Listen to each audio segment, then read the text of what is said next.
Berapa bulan lah. Kat 7-8 bulan lah. Betul macam ni yang budak-budak abang kadang-kadang dia petuk segala batu lah, segala apa lah. Takut apa? Takut yang ni lubang najis ni. Ni ayak najis, tai badan semua ada tu. Takut apa? Takut jatuh ke apa ke, bila baru dapat nak ambil tindakan. Jengkat ni dalam ni. Kita dekat-dekat paras kita, paras pinggang dekat ni. Tu. Ada lubang ni, ada lubang tu, bahaya lubang tu. Laluan tangga ni daripada naik turun pergi market lah. Banyak orang perempuan apa, segala budak-budak apa laluan. Kadang-kadang bila hujan ayak ni banyak melimpah sampai sini semua habis. Ni semua melimpah. Dia turun sekali campur dengan ayak longkang. Masuk sini semua sekali.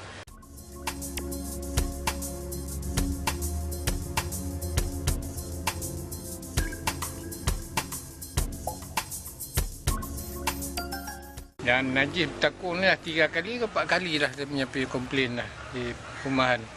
Perumahan pun pergi dah komplain, apa Indah Water pun dah beritahu dah.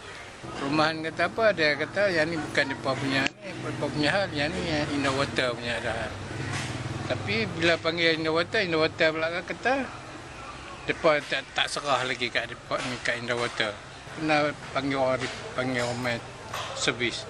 Bila panggil orang main servis, jadi saya kena buat keluar duit poket saya. Jadi mereka kata apa, suruh buat koleksi. Siapa nak bayar? Ada tempat pun macam tu lah. Mereka main tangkap gambar apa, macam nak buat, macam main tangkap ni, macam esok lusa nak main buat ni. Tak habis ngap macam tu lah. Sampai kelar ni. Saya pun naik pedap ni.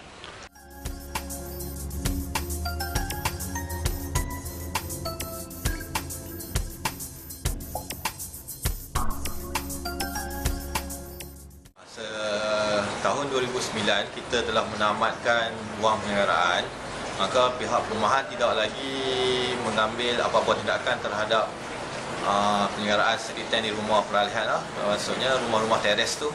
So kita stop duit penyelenggaraan, so kita stop penyelenggaraan jugalah.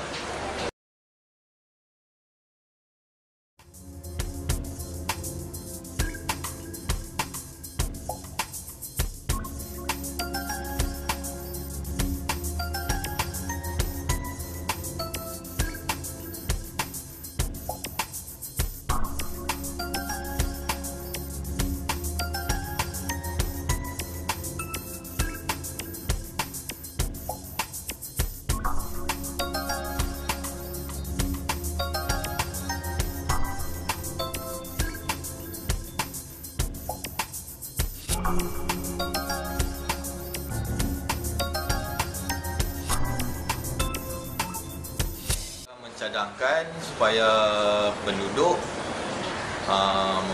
melaporkan perkara ini kepada JKK ataupun YB kawasan supaya mengambil tindakan yang sepatutnya, ataupun membuat satu gotong royong mengumpul dana untuk menyelenggara safety tent tersebut. Saya harap kalau boleh mereka main servis balik, main tutup balik lubang ni, barulah sempurna. Begitu juga dengan longkang ni. Dalam balik parit ni terus sampai ke parit besar bagi buat ni. Baru sempurna. Jadi ayak pun boleh lari elok.